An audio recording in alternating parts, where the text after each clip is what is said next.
চলতি 2025-26 শিক্ষাবর্ষে একাদশ শ্রেণীতে ভর্তির আবেদনের 3 ধাপ শেষে ফলাফল প্রকাশ করা হয়েছে। 6 সেপ্টেম্বর থেকে শুরু হয়েছে নির্বাচিত শিক্ষার্থীদের চূড়ান্ত ভর্তি কার্যক্রম। এই প্রক্রিয়া চলবে আগামী 14 সেপ্টেম্বর পর্যন্ত। একাদশ শ্রেণীতে ভর্তির কেন্দ্রীয় ওয়েবসাইটে প্রকাশিত বিজ্ঞপ্তিতে জানানো হয়েছে, নির্বাচিত হয়ে নিশ্চিত করা শিক্ষার্থীদের নির্ধারিত কলেজে গিয়ে ভর্তি হতে হবে। এই জন্য ওয়েবসাইট থেকে নির্বাচিত কলেজের ফলাফলের কপি ডাউনলোড করে নিতে হবে। এরপর সেগুলোর কপি ও প্রয়োজনীয় কাগজপত্র জমা দিয়ে নির্ধারিত ফি পরিশোধ করলেই সম্পন্ন হবে ভর্তি।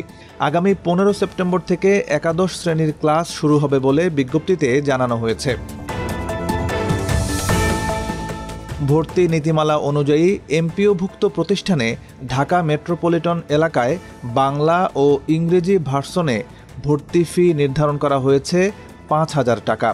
তবে ঢাকার বাইরে মেট্রোপলিটন এলাকায় 3,000, জেলায় 2,000 এবং উপজেলা বা মফস্বলে 1,500 টাকা গুনতে হবে। অন্যদিকে নন এমপিওভুক্ত প্রতিষ্ঠানে ভর্তি ফি কিছুটা বেশি। ঢাকায় বাংলা ভার্সনে 7,500 টাকা এবং ইংরেজি ভার্সনে 8,500 টাকা দিতে হবে। ঢাকার বাইরে মেট্রোপলিটন এলাকায় বাংলা ভার্সনে 5,000 এবং ইংরেজি ভার্সনে 6,000 টাকা নির্ধারণ করা হয়েছে। জেলায় বাংলা ভার্সনে 3,000 ও ইংরেজি ভার্সনে 2,500 টাকা এবং উপজেলা ও মফস্বলে বাংলা ভার্সনে 2,500 ও ইংরেজি ভার্সনে 3,000 টাকা দিতে হবে।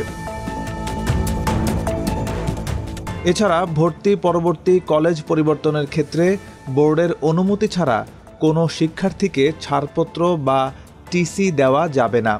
বোর্ডের অনুমতি নিয়েই শুধু প্রতিষ্ঠান পরিবর্তন সম্ভব হবে। টিসির মাধ্যমে ভর্তির ক্ষেত্রে নতুন কলেজকে 15 দিনের মধ্যে শিক্ষার্থীর রেজিস্ট্রেশন ফি ও প্রয়োজনীয় কাগজপত্র সংশ্লিষ্ট শিক্ষা বোর্ডে জমা দিতে হবে বলে জানানো হয়েছে।